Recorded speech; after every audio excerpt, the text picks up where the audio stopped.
All right, welcome back, everybody, to another episode of the Monty and Murdy College Football Show. And we're back in person again, recording this episode, kind of like how we did on the last week's recap episode. And we got a week 6 preview for y'all. So, Monty, what's up, dude? Yeah, like you said, another in-person episode. We thought we liked the other one so much that we decided to do another one. Probably be the last one for a while, just based on work circumstances until this monetizes, like we always say. Yes. But Till y'all blow it up for us, man. Yeah. We're gonna be like, subscribe, rate, always. comment, all the good things. But no, good, ready to talk about another exciting slate. I was just telling you, obviously, before we started recording, how we started talking about, I think it was the Miami Florida State game, and I was like, man, I love college football. It's like these slates every week just continue to be next level. And you were saying how you're like, man, college football is going to be college football this weekend. Like, there's going to be an upset somewhere. So Yeah. we'll see. But yeah, I think it's just awesome to be back and talk about this stuff. So, man, let's not beat around the bush per se, right? Let's go ahead and dive on in here. Time on it. So we got first matchup on the slate for y'all. We're gonna cover is we got the Florida Gators, Billy Napier, hosting the Texas Longhorns with Arch Manning, and you got the two. What we're looked at as a lot of people's opinion, the two preseason Heisman favorites, whose both seasons have kind of started off in a I don't want to call it a dud, maybe a stutter. Started off Slow. less than expected. Yeah. Especially for Florida, I think. In the offseason, right, there was a lot, early in the offseason, it was a lot of optimism for Florida coming into the season after DJ Lagway he was undefeated as the starter, had one loss as the starter at Florida last year. There was a lot of momentum for Florida coming into this season. Obviously, it has not turned out to be the case for Florida. Same thing on the Texas side, right? Like, Arch Manning was supposed to be the second coming, right, of the Manning dynasty, and it just hasn't been that way so far this year. So it'll be an interesting game. And I think Florida's keys to this game is to, obviously, to address the elephant in the room, minimize the turnovers, right? You can't go up 5 like you did versus LSU. When you lose to LSU 20-10 with 5 interceptions, like, it's not a horrible score, right? You were in it until the end, and you turned the ball over 5 times. So minimize the turnovers. Lagway's got to step up. It's got to be a coming out game at some point. Otherwise, it's a long season for Florida. We talked about how difficult Florida's schedule is, just much like OU's, but one team's doing way better with it than the other. So yeah, Florida, DJ Lagway's got to step up this game. He's got to take control. Time management, clock management's got to be better on Napier's side. With that being said, can Florida establish the run this game? Seems like they haven't been able to this year, and has forced Lagway to try to play hero ball when he just hasn't been the hero. Florida's 112th in rushing yards per game this year. I said 112th, right? Yeah, 112 is what you said. 112. So it's, with the veteran O-line like they have, you would expect a lot more. And it could be play calling, it could be not being able to get it done, it could be both, but they need to be able to run the ball at some point. The only problem is that you have that Texas D-line, right? And how talented they are. They went into the portal and they replaced all the guys that they needed to replace. And Texas's D-line is kind of what has kept them in this season for the most part. Because I still don't think that they played bad against Ohio State at the beginning of the season, right? So Texas has the capability on defense. So can Florida step up? We'll see. On the flip side, Texas, it's kind of the same thing, right? Arch has to get it going, just like Lagway needs to. I think that a lot of people are kind of sitting on the edge of their seat, holding their breath, kind of waiting for something to happen, right? Especially Texas fans. He trucked that Sam Houston State defender last week. Yeah, and 2 weeks. He made sure everyone knew about it. But yeah, their run game obviously a lot better than Florida's. 25th in the country, right? New rush yards per game. The running game's never been an issue for Texas this year, I don't think. And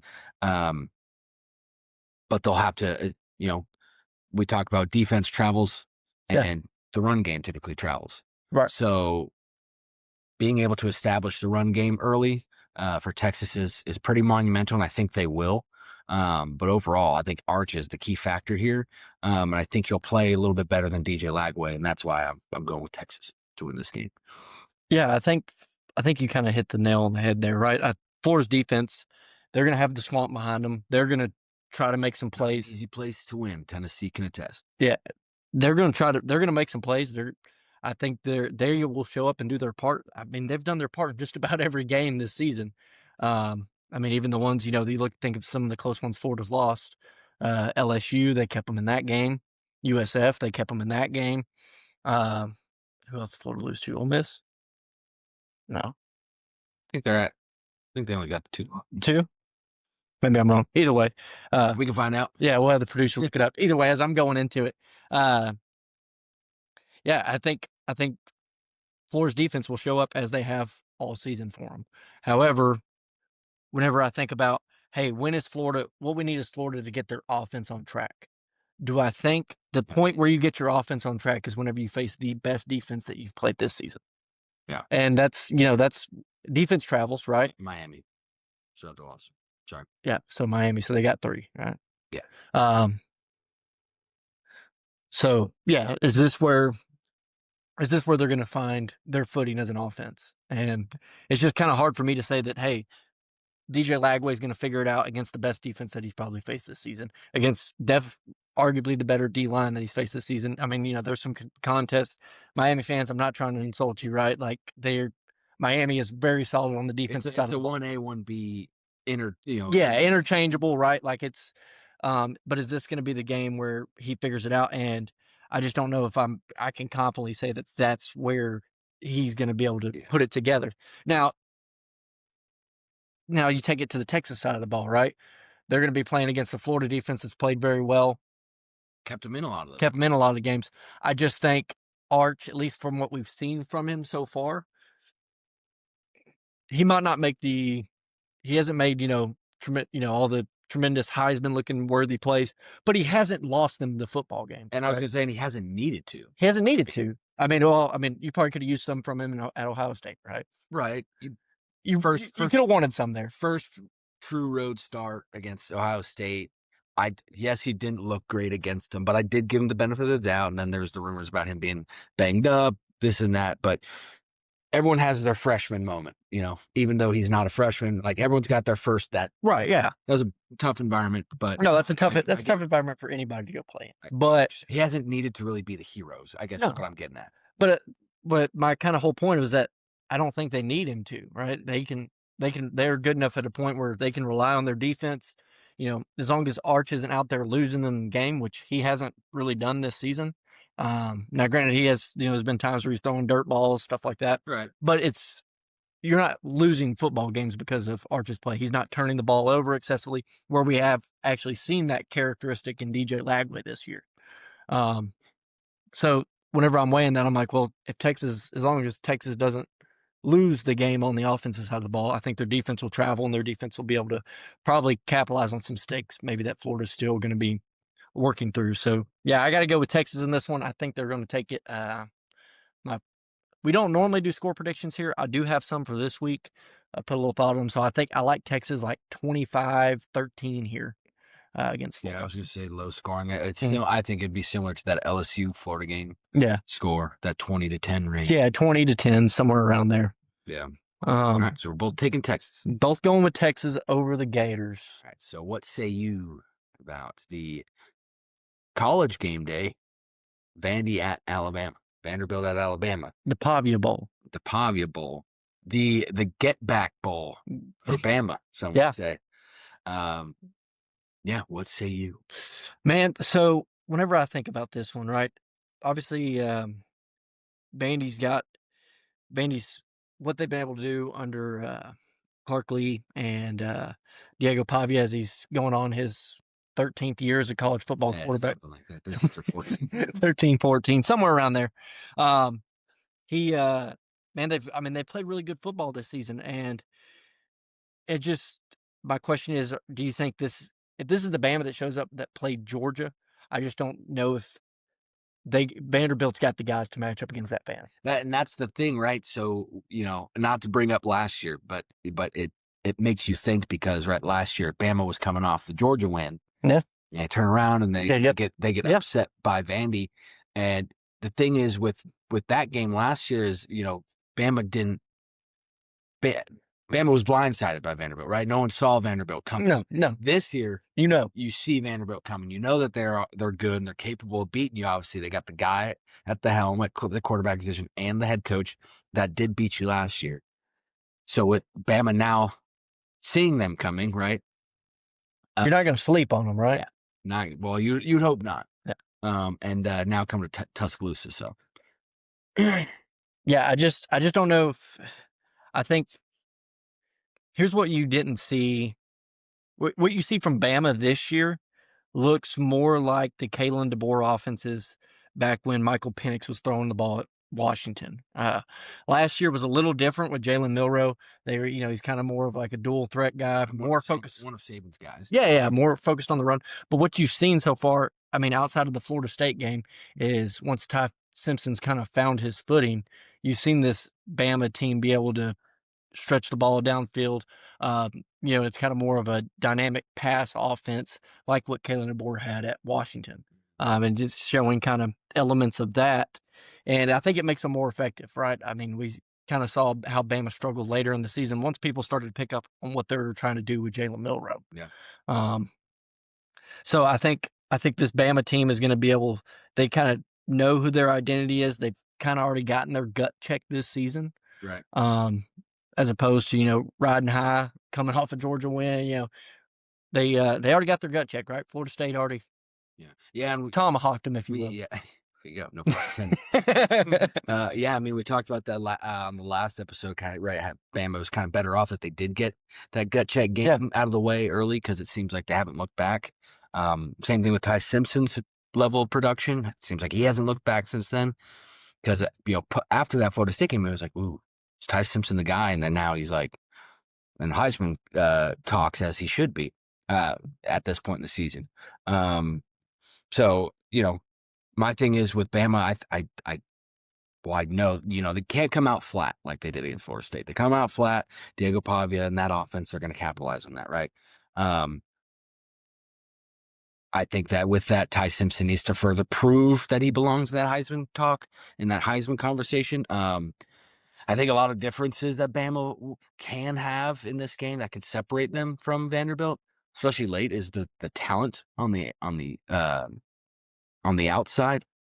I think that there's a lot more talent that they have on the outside. And Ty Simpson can get them the ball. It could end up being a long game. On the Vandy side, Diego Pavia just has to keep doing what he's doing, right? Basically go out and play hero ball. He's a game. There is more talent around him now than there used to be, mm-hmm. But you still see, I mean, he is playing hero ball right now, which it works for him. It works for Vanderbilt. It works for Diego Pavia. Pavia's a gamer, right? Yeah. And that's the only thing is I think Alabama's got it.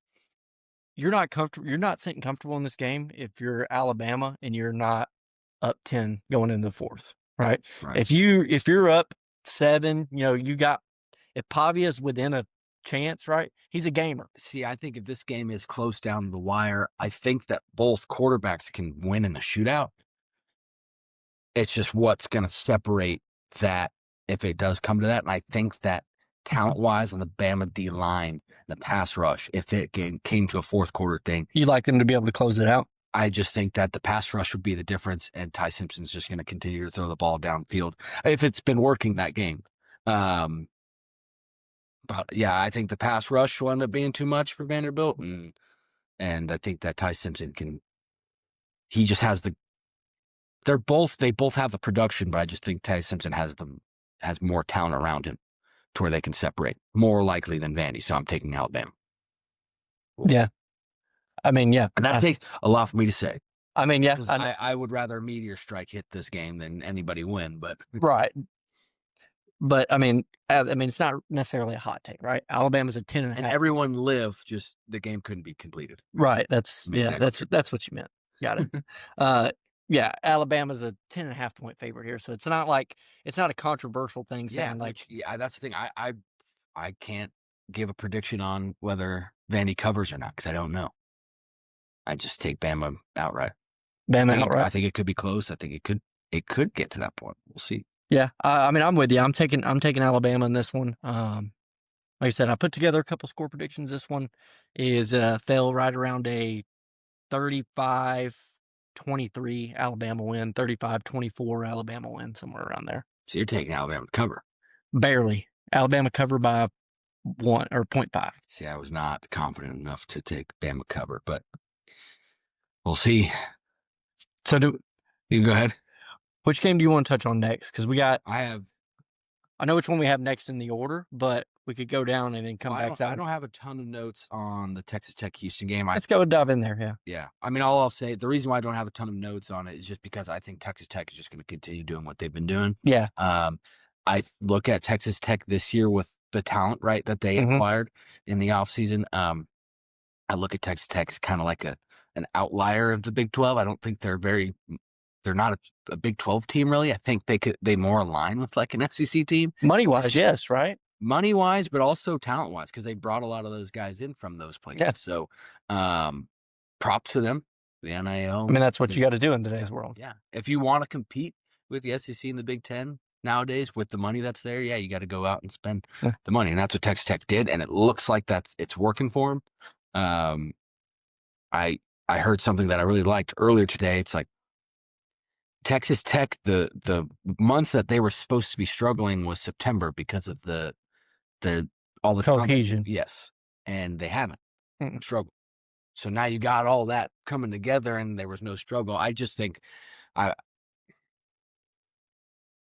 long as Baron Morton doesn't struggle, because this is his first game back from injury, if he hits the ground running, I think that Texas Tech wins. I'm taking Texas Tech. I'm taking Texas Tech to win. I'm taking them to cover. And I honestly think it's not going to be that close. But Houston could prove me wrong. But I mean, based on what I've seen. So Houston, I mean, the reason this is even on the slate, right? Houston's 4-0, Texas Tech's 4-0. Me personally, I think Houston is kind of one of those fake 4-0s. You know what I mean? I'm not obviously sold on them. The record's real, right? Obviously, the record is. You're not sold on them, and I think that a lot of people would agree with you. That's why they're not ranked yet, right? Yeah, 4-0 in the Big 12, they're not ranked. So, I mean, I see this as very well a team that starts 4-0 and then ends up 6-6. Just depending on how I have no idea on how the rest of Houston's schedule plays out and who they may match up against. I'm just saying, I just don't know if they're that good. I think they've managed to win their first 4 games. Which we could be completely wrong. I could be completely wrong, but my thing is, you mentioned, Morton, he's coming back for his first game from his neck injury. So we'll see what he looks like. But I think even if he was, even if the backup has to play, I still like Texas Tech in this game. Oh, yeah. Yes. After seeing what he did against Utah, absolutely. Yeah. So, I mean, I still would like Texas Tech in this game. Now, granted, Houston actually is pretty favorable schedule. Do they? They got Texas Tech, obviously, Oklahoma State, Arizona State, West Virginia, UCF, TCU, Baylor. Yeah, I mean, doesn't. Yeah, I could also see 6-6 there. But I mean, with Baylor, TCU, these two, Arizona State, UCF, even, and then Lewis lost to Tech. Yeah, I mean that'd be. It's in the cards. It's in the cards, right? So that's what I'm saying is like I could see this being one of those teams that we're like, hey, they're an undefeated team in a Power 4 conference. You need a game like this game to find out what Houston's all about. Exactly. This is where you find out if, like I said, it's a big opportunity. I think Connor Wayman's still quarterbacking for Houston, right? Unless so I mean, it's still his redemption shot. Obviously after Marcel Reed replaced him at A&M. Yeah, I like Texas Tech in this one, and I like them pretty big. I like Texas Tech like 35-17 in this one, so pretty big, significant. Yeah, I'm right there with you. I actually think it'd be a little bit more. Yeah, like 42-ish. I'm not going to give a prediction, but no, I think you're about you're ballpark. Yeah. All right, so both like Texas Tech. So we've agreed so far on all these games. Yeah, I think there's one on here that we talked about briefly that we might be disagreeing on. So we just spoke on Marcel Reed, right? Or Connor Wayman. Well, guess what? Marcel Reed's got a big game this weekend too. Sneaky game. Not a lot of people are saying it's a big game. Sneaky game, though. It's a sneaky game. We got the Fighting Texas Aggies hosting the Fighting Jeff Lebbies. So we got Mississippi State coming to town, coming to College Station. And what is not really hyped is like a huge matchup. But if you've watched anything with Mississippi State, which I know he obviously has, he got to witness it last week. Just how competitive this Mississippi State team has been, and dominant they've been, and how effective they've been scoring the football. Big game for A&M here, especially kind of coming off like a gritty Auburn win, where the Auburn defense was able to kind of slow down the A&M offense, which is going to play big into this one. See how well Mississippi State is going to be able to limit that A&M offense, because I think Mississippi State's going to be able to score some points here, right? So it all depends on that Mississippi State defense. If they can get it done early, like they did against Tennessee, there was mistakes on the Tennessee side that let them score early. But you saw what happened, right? With that, how Mississippi State capitalized on that. If they can get the ball in the end zone early, I think it could definitely be like that Tennessee game. I think this game for Mississippi State, it is a gut check game in the sense of it's a get back. This is a huge game, right? You're 4-1. You lose back-to-back games. You're sitting at 4-2, and you're playing the SEC schedule. It can hit you quick. Right, it rolls up on you. Yeah. Can they bounce back from a heartbreaker? That's the thing. It's like, do they have the guys in the locker room that can turn this thing around? Because you lost a close home game, right, against a good opponent, barely, and then you got to go on the road and play in a very hostile environment. Another SEC game, another talented team. Some would say they are better than Tennessee. I don't know who would say that, but some. I think that if Mississippi State can establish the run like they did against Tennessee, it can be a close game, and they could probably win this game. But they have to be able to establish a run against a very talented D-line. A&M's D-line is rush defense-wise more talented than, at least this year, statistically more talented than Tennessee. So if they can be able to run the ball against a more talented D-line, then that's where the success will primarily lie. My question mark for Mississippi State is their DBs. There's a lot of holes. They got 2 guys that left the game against Tennessee in the defensive backfield that did not return. We'll see if they come back this week. Can't get your guys. A&M's got some dogs. I was say Mario Carver. Are you going to allow him to go off? If you could let Marcel Reed throw the ball and Mario Carver go off, then yeah, Casey Conception. They got some dudes wide receivers, right? So you got to keep the wide receivers at bay, force them to run the ball, make Marcel Reed use his feet. I know that sounds crazy to say, but I'm more worried about if you allow Marcel Reed to throw the ball. That'll open up his legs, right? Force him to use his legs.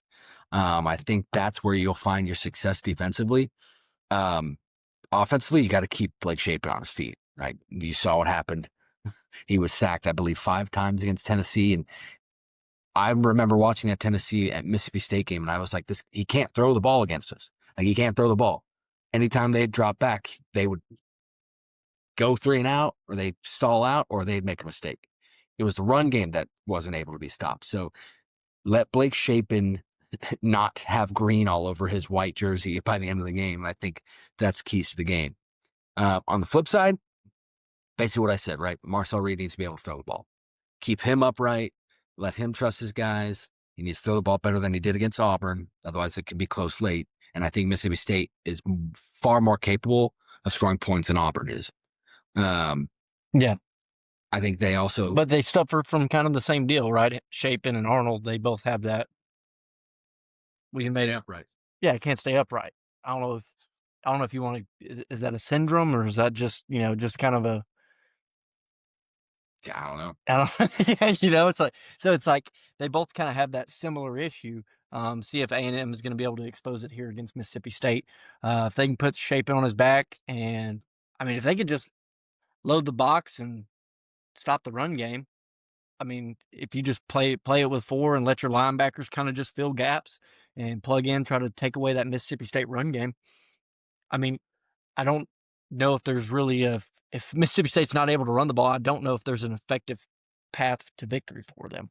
especially going into this, with this defense playing behind them. I know the Starkville was kind of like a split game almost. There was a lot of orange in the crowd there. Yeah. I was honestly, I knew we were going to travel, but I was surprised at how well we traveled. Yeah. Yeah. So, I mean, like you said, but this Aggie fan base is going to be locked and loaded for this one. So, I think that defense is going to have a lot playing behind them. So if they can just, kind of make Blake Shapen stand back there and pick you apart. I just don't know if A&M's going to have, or sorry, Mississippi State, they have some speedsters. They can beat you deep. But if you allow your linebackers to fill, play a little cover 3 shell, and, just kind of work it that way to where you basically, you make them have to, make physical plays. Like they have, I mean, Brendan Thompson, he's a freaking, I think he's a 10-1 100-meter guy, track guy, but I mean, he's also like 5'10", He got banged up last game too. Oh, did he? Yeah, that's what I'm saying. He's a smaller guy. If I was A&M, I would invite him all day to let Blake shape and throw him over the middle. I mean, he's only going to want to do that so many times against those linebackers, right? Yeah. So yeah, that's the difficult point for me. That's why I got to go with A&M here. I think Mississippi State's will probably be able to score some points, but I think there's a more clear path to victory for A&M here for me. We're taking the fighting Texas Aggies. Fighting Texas Aggies over the fighting Jeff Levy's. That's right. All right. What would you say our game of the week? This is what I would call the game of the week. I agree with you. It's definitely probably it's probably the biggest matchup. I know it lost some of its flavor after Florida State lost last week.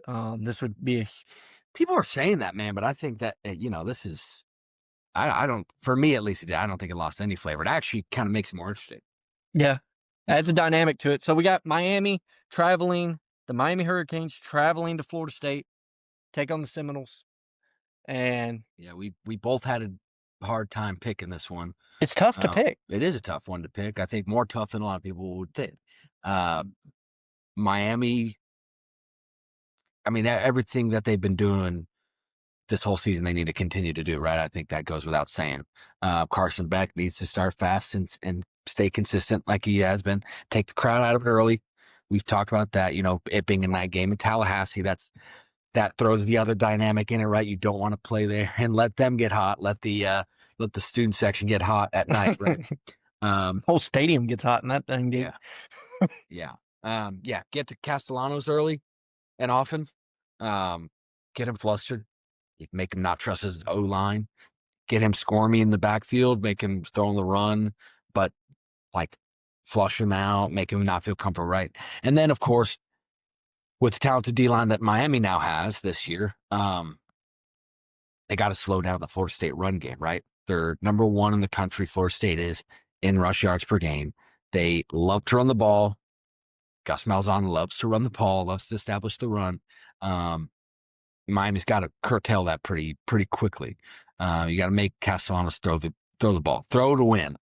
And with Miami's pass rush, that I think that'd be a good thing for them. Florida State, they need to slow the game down, right? They need to establish that run, keep Miami's offense off the field.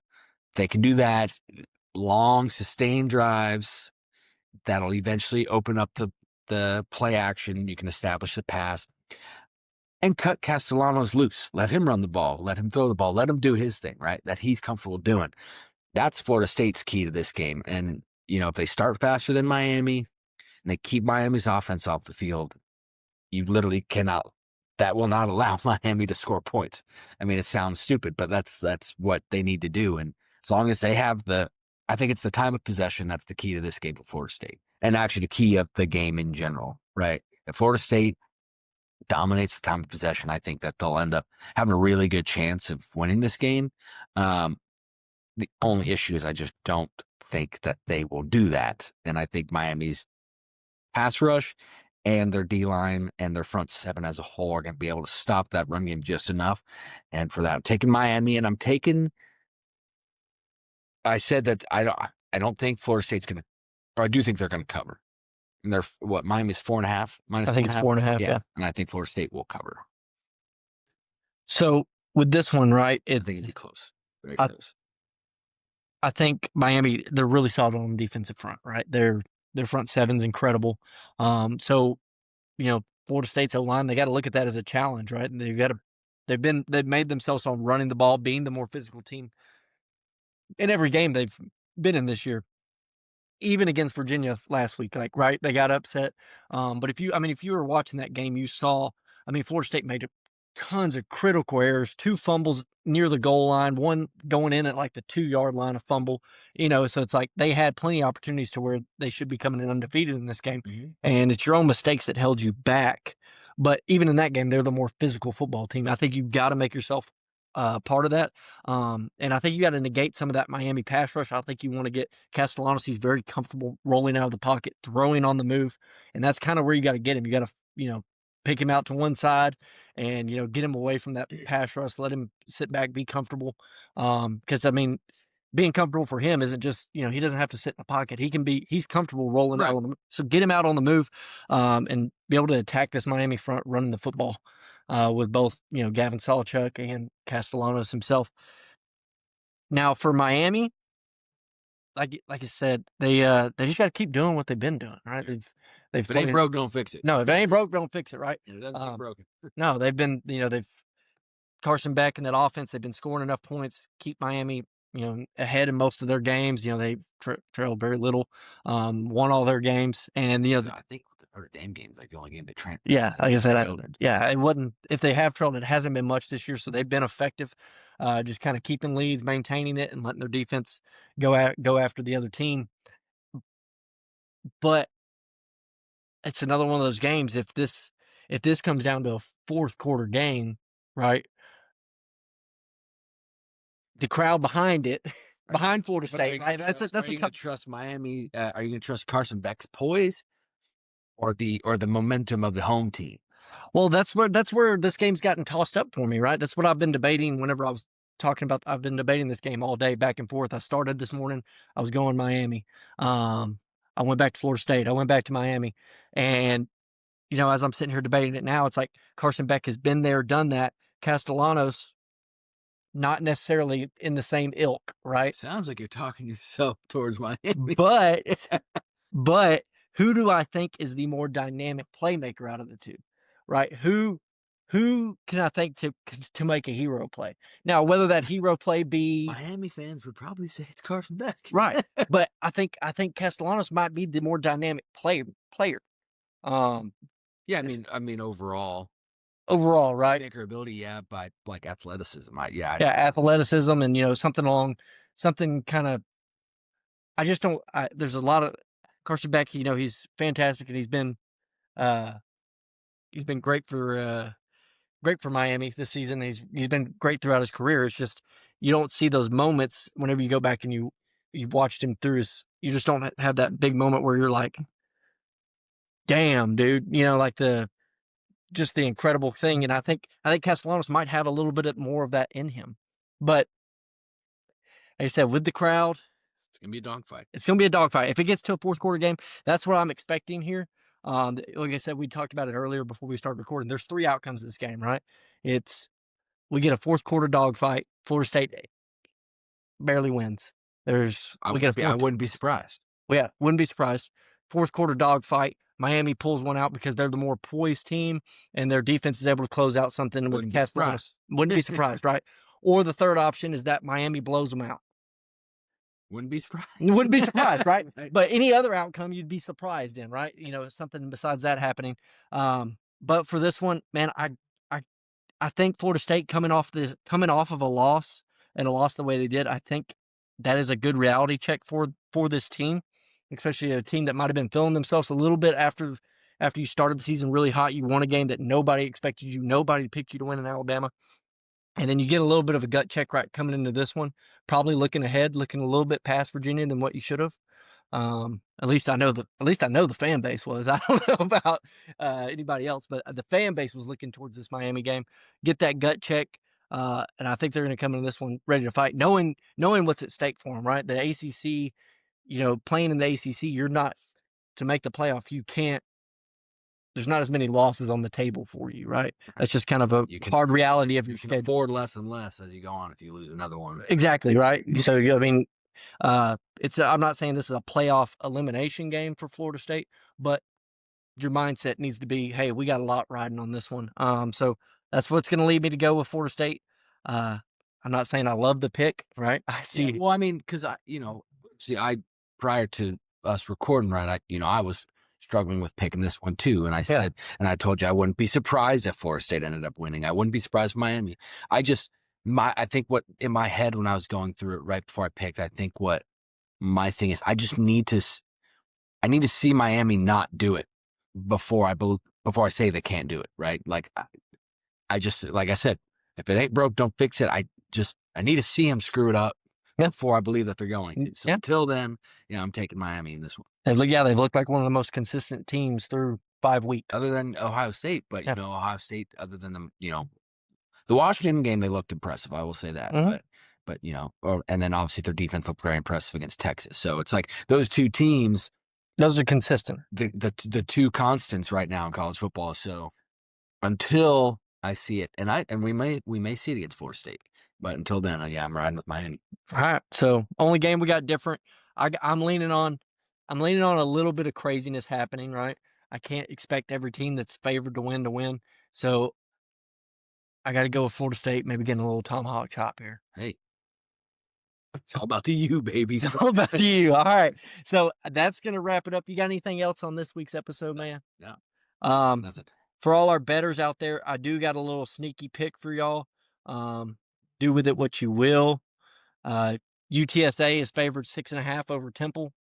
They're having to travel to Philadelphia from San Antonio and play an 11 a.m. on that Temple team. And play an 11 a.m. kick. Watch that Temple team. That's all I'm going to say. Might want to look for something there. Other than that, man, as always, thank y'all for listening. Subscribe to the show. Tell your buddies about it.